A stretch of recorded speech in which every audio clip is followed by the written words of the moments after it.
Good morning. ఈరోజు పంచతంత్రం 37వ భాగంలో నక్కా తాబేలు కథ గురించి తెలుసుకుందాం. అనగనగా ఒక ఊరుంది. ఆ ఊరిలో ఒక నది ఉంది. ఆ నదిలో ఒక తాబేలు ఉండేదన్నమాట. ఆ తాబేలు ప్రతిరోజు మధ్యాహ్నం నదిలోంచి తీరానికి వచ్చి ఓ చెట్టు నీడన పడుకుంటూ ఉండేది. సరిగ్గా అదే సమయానికి ఓ రోజు నీళ్లు తాగుదామని నది దగ్గరకు ఓ నక్క వచ్చింది. నీళ్లు త్రాగబోతూ చెట్టు కింద ఉన్న తాబేలుని చూసి, ఆహా, అదృష్టం, ఈరోజు ఆహారం వెతుక్కోకుండా దొరికింది అనుకుంది. పరుగున వచ్చి తాబేలు మీద కాలు వేసి అదిమి పెట్టి దాన్ని తినడానికి ప్రయత్నం చేసింది. అప్పటి వరకు సేద తీరుతున్నటువంటి తాబేలుకి మెలకు వచ్చి వెంటనే కాళ్ళు చేతులు లోపలికి లాగేసుకుంది. తాబేలుకి కాళ్ళు చేతులు మొహం మెత్తగా ఉంటాయి, కానీ వీపు భాగం మాత్రం చాలా గట్టిగా రాచెప్పులా ఉంటుంది. రాయితో కొట్టినా సరే పగలకుండా ఉంటుందన్నమాట. ప్రమాదం పొంచి ఉందని తెలిస్తే అది ఏం చేస్తుంది?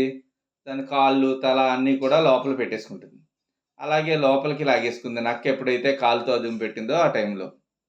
అప్పుడు తిందామంటే నక్కకి ఏమీ కనిపించలేదు. రకరకాలుగా ప్రయత్నం చేసి బాగా అలసిపోయింది. అప్పుడు తాబేలు నక్కతో ఇలా అంది, ఎంతో ఆశపడి వచ్చావు, ఆకలిగా ఉన్నట్లున్నావు, నిన్ను చూస్తుంటే జాలేస్తుంది.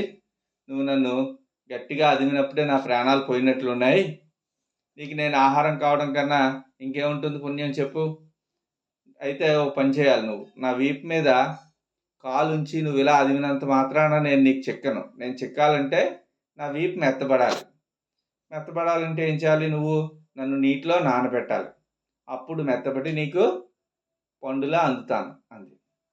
అంటే తాబేలు మాటలు నమ్మలేదు, తప్పించుకోవడానికి చేస్తుంది అనుకుని.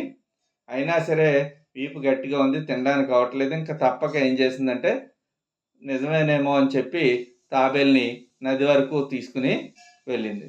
వెళ్ళి నీటిలో నానబెట్టి కాలుతో తాబేల్ని తొక్కుపెట్టింది, పారిపోకుండా కదలకుండా. అలా 2 గంటలు గడిచింది.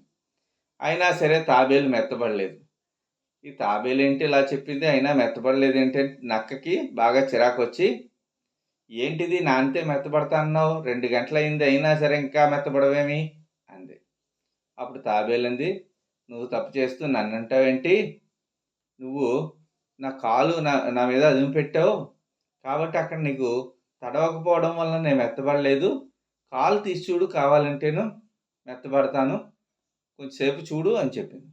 అంటే ఒకసారి కాలు తీసి చూసింది.